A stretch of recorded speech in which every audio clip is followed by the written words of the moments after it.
What's up everyone, Arc 3.0 has been out for a while now and I got a warlock build here that I think y'all will really enjoy. I had a ton of fun with it and it's all about clearing entire rooms of enemies in the blink of an eye. With quick movement and insane chain lightning, it really is a sight to behold. First, let's talk about our loadout, which is already quite unique because with this build you actually don't need a primary weapon. I only use a special and a heavy, so I opted to go with an arc fusion, a kinetic shotgun, and of course the Lord of Thunder himself. It just got a catalyst this season, which basically gives it an improved version of the perk Subsistence, auto-reloading the magazine every time you activate the lightning strikes, so you basically don't need to reload this thing anymore and it just unleashes Arc Fury on anything you point it at. Been having a great time with this gun this season. Now obviously what fusion or shotgun you decide to use is totally up to you, but the fusion must deal arc damage. So some good contenders are guns like Plug 1, or even the new King's Fall fusion, which can roll with Reservoir Burst for insane ad clear and damage. The basic gameplay loop of this build is using your arc abilities as much as possible, including your Rift, to give yourself an arc soul. This thing is actually much better than it was, shooting much faster when you're amplified, and it'll also clean up the smaller, weaker enemies with ease. To take down the stronger enemies, we have our special and heavy weapons. I use Thunderlord as much as I can until the ammo runs dry, at which point I switch to my special weapons to get kills. If you didn't know, special weapons have a much higher chance of dropping heavy bricks than primary weapons do, especially when you have no heavy ammo at all. Thunderlord also causes enemies to drop special more often.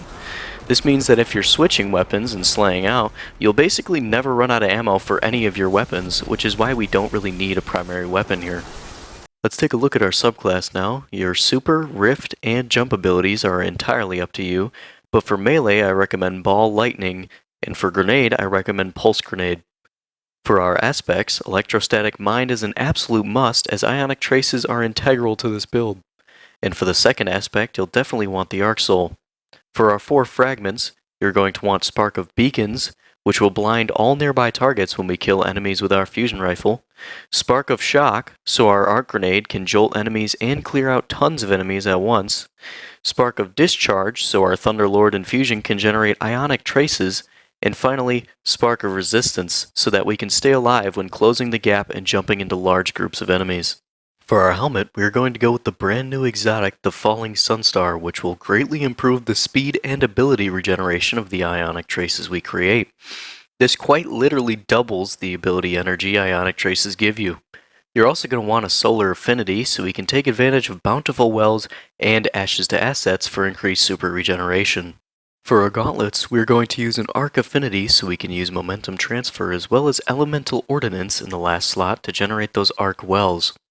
For the chest piece, you're going to want an arc affinity again, so we can take advantage of the mod Heavy-Handed. Now, we're actually not going to be using the main perk of this mod, but its secondary perk will grant us fusion and shotgun ammo when we get kills with either of those weapons, as long as we're surrounded by enemies. This mod will ensure that we do not run out of ammo in either of those guns. Also, make sure you slot another arc mod like Arc Resistance here, because otherwise this secondary perk will not be active. For our legs, the affinity does not matter as we are going to be using Melee Wellmaker, but you're definitely going to want the Machine Gun Scavenger mod from the artifact this season, which will reduce the cost of Machine Gun Scavenger to only 1 energy. This allows us to also slot either a Fusion or Shotgun Scavenger alongside it. I went with Fusion Scavenger. And finally for our bond, you're going to want a Stasis Affinity so that we can use Utility Kickstart for that extra Rift energy. We also have Font of Might so that Thunderlord and our fusion rifle does much more damage after collecting an arc well. Now, if you don't care for the extra damage, you can get rid of Font of Might and replace it with Lightning Strikes twice for that extra grenade regeneration. You can also use Amped Up to stay amplified for longer. And that's everything. Arc 3.0 simply perfected.